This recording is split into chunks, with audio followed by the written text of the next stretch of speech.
கார்த்திகை ஞாயிறு இது சிவனுக்கும் சக்திக்கும் சேர்ந்து இருக்கக்கூடிய விரதம். சிவன் சக்தி சமேதரா எல்லா ஆலயங்களுமே விட்டிருப்பாங்க, அவங்கள வழித்து வழிபடும். கார்த்திகை ஞாயிறு கார்த்திகை மாதம் வர ஒவ்வொரு ஞாயிற்றுக்கிழமையும் வழிபடலாம். ஒரு சிவன் சக்தி இருக்கிற கோயில்லாம் விசேஷமா இருக்கும், திருவிழா மாதிரி இருக்கும் இந்த கார்த்திகை ஞாயிறு.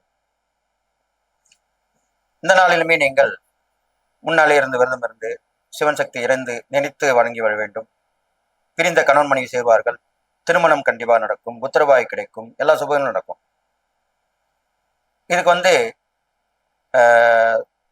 சில கோயில் எல்லாமே திருவிழா கூட நடக்கும். அந்த கார்த்திகை ஞாயிறுல சிவன் சக்தி வணங்கி வந்தீங்கன்னா கண்டிப்பாக உங்களுக்கு நடக்காத விஷயங்களும் கண்டிப்பாக நடக்கும் சொல்லி, இந்த ஞாயிற்றுக்கிழமையில எப்படி நம்ம ஐப்பசி மாதம் முதல்ல இருந்து ஆரம்பிச்சு கடைசி வரைக்கும் முடிக்கிறோமே, அது மாதிரி கார்த்திகை முதல் ஞாயிற்றுக்கு மேலேருந்து கடைசி ஞாயிற்று வரைக்குமே உண்டு. அது கடை ஞாயிறுன்னு கூட சொல்லுவாங்க.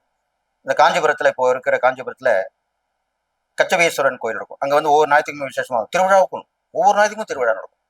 கூட்டம் கூட்டமாக இருப்பாங்க, எல்லா பொருட்களும் இருக்கும், மக்கள்லாம் வந்து போவாங்க. அங்கே கடை ஞாயிறு ரொம்ப விசேஷம், கடைசி ஞாயிற்றுக்கிழமைன்னு சொல்லுவாங்க. அது மாதிரி இந்த ஞாயிற்றுக்கிழமை சிவசக்தி வணங்கி வழிபட்டிருக்கனால எல்லா நலவும் பெற்று வாழ்வின்னு சொல்லி, இந்த கார்த்திகை மாதத்துக்கு உள்ள சிறப்புன்னு சொல்லி நான் சொன்ன இந்த கார்த்திகை மாதம் வரக்கூடிய அந்த கிழமைகளில் இருந்த அந்த தெய்வங்களுக்கு வணங்கி வழிபட்டு வந்தீர்களானால் நீங்கள் கண்டிப்பாக எல்லா நாளும் பெற்று வாழ்வின்னு சொல்லி வாழ்த்தி விடைபெறுகிறேன். நன்றி, வணக்கம்.